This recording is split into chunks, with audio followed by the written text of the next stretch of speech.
Everyone, happy Monday. Hope everyone's weekend went well. It is time for another episode of Day in the Life of Vintage Classic Specialist. This is our daily show where we talk about what we did today in our little Volkswagen restoration shop. So just briefly before I get started, we worked on this 74 standard Beetle, super bright yellow creature that it is. I worked on the 69 bay window bus. Took this puppy for a good drive and did a couple other things on it that I'll go into. And that's about it. So why don't we start with the 74 Love Bug edition here, which is probably one of the brightest cars I've ever seen. And believe it or not, this is the color that this car came. Ravana green was used on also some Carmen Gias and Porsche 914s. And this was one of the two colors available on Love Bug edition, which were a couple $1,000 less, I think. No, a couple $100 less than a regular Beetle, because these cars had no chrome, so everything was blacked out. So if you follow the channel and you see this thing go together, you're going to see all the blacked out trim, blacked out headlight rings, blacked out everything. No aluminum trim on the windows. It's going to look amazing. Anyway, so let's see what happened on this thing today. Rafa worked on the dash quite a bit and put in the speaker grills here, and then restored and installed these warning lights. Put in the ashtray, restored the ashtray, what am I saying?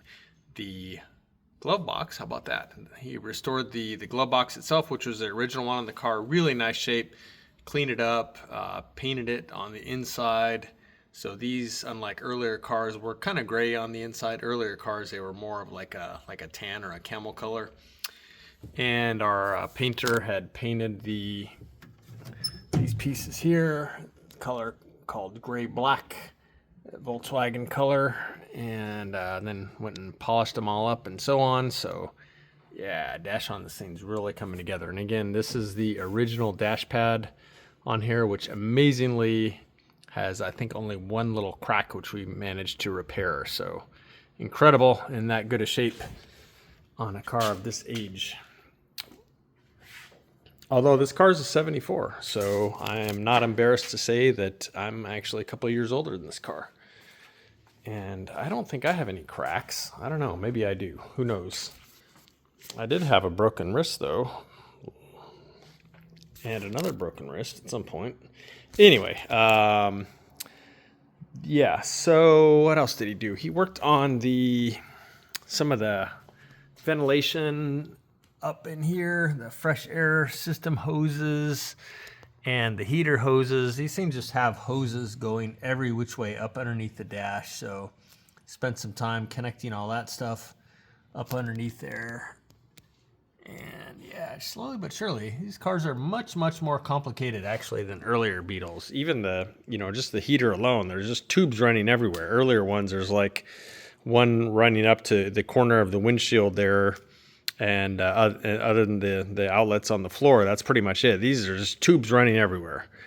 And you can see all these outlets all over the dash here for the fresh air system and heating system and defrosters. Very complicated compared to earlier cars. But anyway, yeah, so those are the main things that Rafa did on this one today. Actually, what he started the day on, though, was this beauty, this 67 here. If you watch the channel regularly, you know that this car has been looking like a bit of a Jeep lately, and by that I mean we had the door removed, and the hinge, the upper hinge was a little bit loose on the door, and so Rafa did a repair on that where he basically like puts a screw through it and clamps it down to the two layers of metal that the hinge actually is kind of sandwiched in there. Anyway, it really tightened it up, so there's very little play in there now. So it wasn't the pin, it was actually in where the hinge is attached to the like inner door structure there. Kind of hard to explain, but anyway, much better now. And then him and Renee, our bodywork guy, reinstalled the door, got it lined up, and I think he ended up also adding a shim to the bottom hinge to get this line here dialed in. Look at that. Perfect now. Because this was a little, this was actually a little low. So yeah, shim that up a little bit, and boom, look at that. So yeah, that was actually how Rafa started his day, and then he turned to the love bug here. So what about me? What did I do? I worked on Big Blue here and pretty much concentrated on the front end of the car. And so you can kind of see some of the progress I made here. Pretty much spent a lot of the morning restoring original hardware. And so you can see some of the hardware on here looking all nice and new. The hardware that bolts the beam to the chassis, and the little grub screws and jam nuts here that hold the arms on. Restored all that stuff. Restored a bunch of stuff here for the steering swing arm, and just pretty much all the hardware that goes into the front of this thing. Cleaned it all up, sandblasted it, clear coated some of it, blackened some of it, etc., and then started pretty much bolting stuff up. So again, the beam is on, obviously, and then managed to get the two arms on this side. It's kind of a pain on these, especially the top one, because it is under a lot of tension, and so you've got to actually get it up over this large bracket here that holds this suspension stopper. So you got to kind of jack the arm up while you're sliding it in, and it's kind of a pain. And everything's much stiffer and heavier than on a Beetle, where you kind of have to do something similar to that. But yeah, it's going together very nice. I haven't put the arms on the other side yet, but yeah, this side is together at least, so it is getting there. And let's see, also pulled his steering box apart and installed it. So let's see, yeah, there it is up in there, looking all nice. Pulled it apart, cleaned it out, greased it all up, put it back together, and yeah, I went ahead and installed that too. You can see the pitman arm hanging down there for it, so I installed that too and restored that hardware. So yeah, that was a fairly big portion of my day working on this one.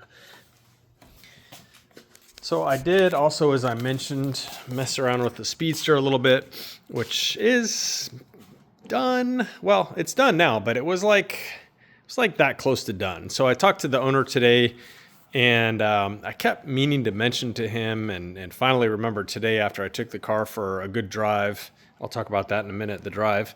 Took it on a good drive and finally remembered to tell him, hey, your car doesn't have any seat belts. And so, of course, he wanted seat belts. So I went ahead and luckily AJ over at Low Bucket was able to get me some pretty quick. So just, kind of plain black seat belts with chrome buckles. These are made by Impy, and yeah, pretty nice quality pieces actually, from what I can tell. But anyway, yeah, I went ahead and installed those, and so did that.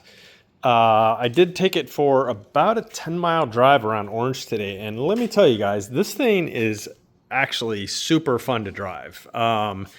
It's, as far as we know, a 1600 dual port, and again, it does have dual ICT carbs, which VW motors love dual carburetors. And then it's got like a small performance-ish exhaust on it.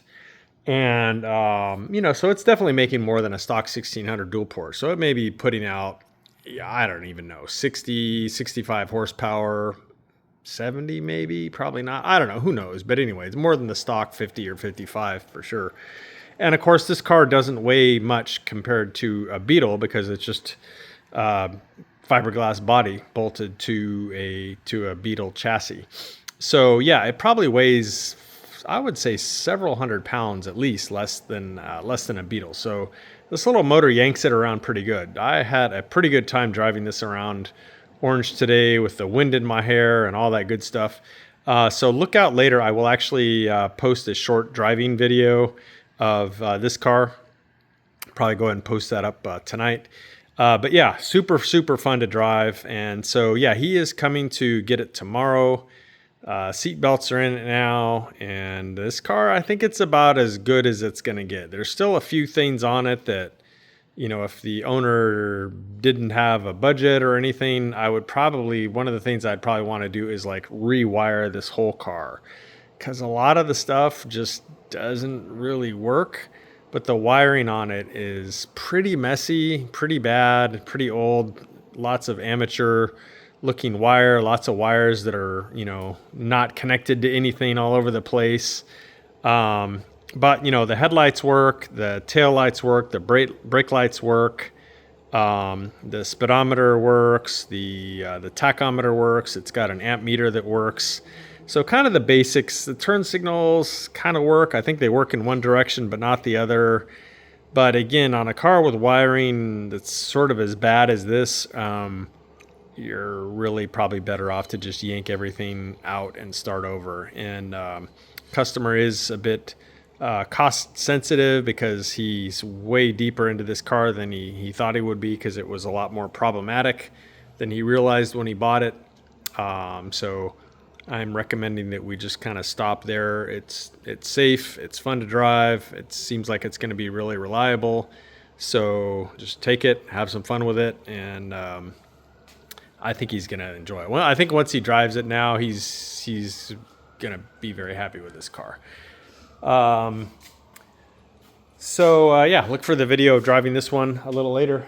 And that is actually it for today, guys. So thank you everyone for watching, and we will see you again tomorrow. Bye.